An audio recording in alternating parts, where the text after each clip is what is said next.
I think the secret to success, it doesn't matter if you come from a little village or from a big town. There's one thing that you have to do, and that is you have to first of all work your ass off. And number two, you have to have a very clear vision of where you want to go. You have to be brave. You have to be tough.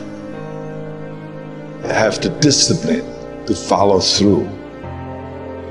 And it is very important that you don't listen to the naysayers. Because in every step of the way, when you make decisions like, I want to be a bodybuilding champion of the world, people say, this is impossible, this is an American sport, it's never going to happen. When I wanted to be in the movies, they said, you have an accent, it's never going to happen. No one ever became a leading man when you have an accent.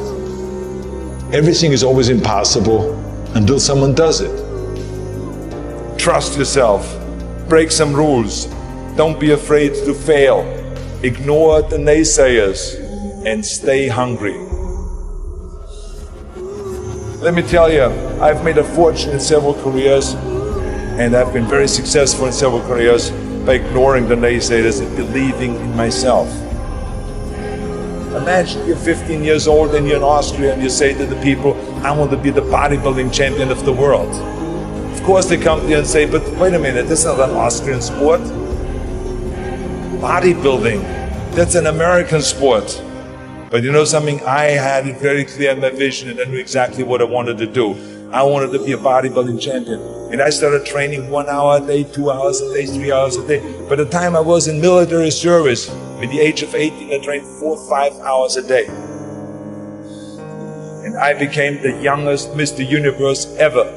The youngest world championship at the age of 20. So much for it can't be done. And right after that, because like I said, you have to be hungry, I went after my next goal, which was to come to America. I came over here with empty pockets, but full of dreams, full of desire.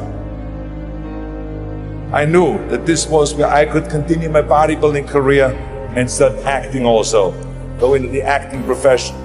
So I immigrated here and I kept training and training hours every day, 5 hours, 6 hours a day, and won 1 world championship after the other. By the time I was finished with bodybuilding, I won 13 world championship titles, more than anyone.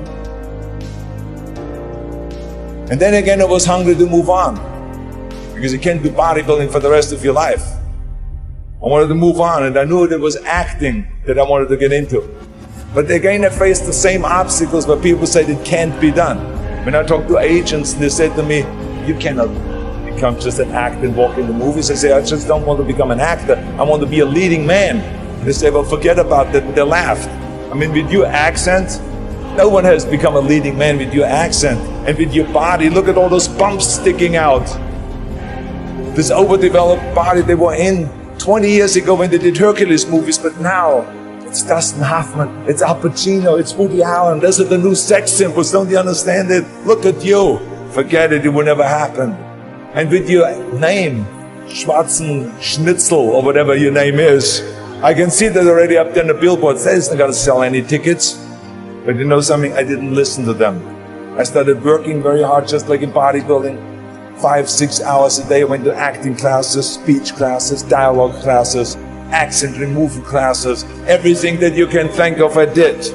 And slowly everything started happening. All of those liabilities that they talked about started turning into assets. When I did Conan the Barbarian, the director came to me and he said, if we wouldn't have you, we would have had to build one. And on Terminator, the director said, I couldn't imagine to have anyone play Terminator that wouldn't have an accent, that wouldn't have your body. I cannot imagine the line, I'll be back, with a normal American accent.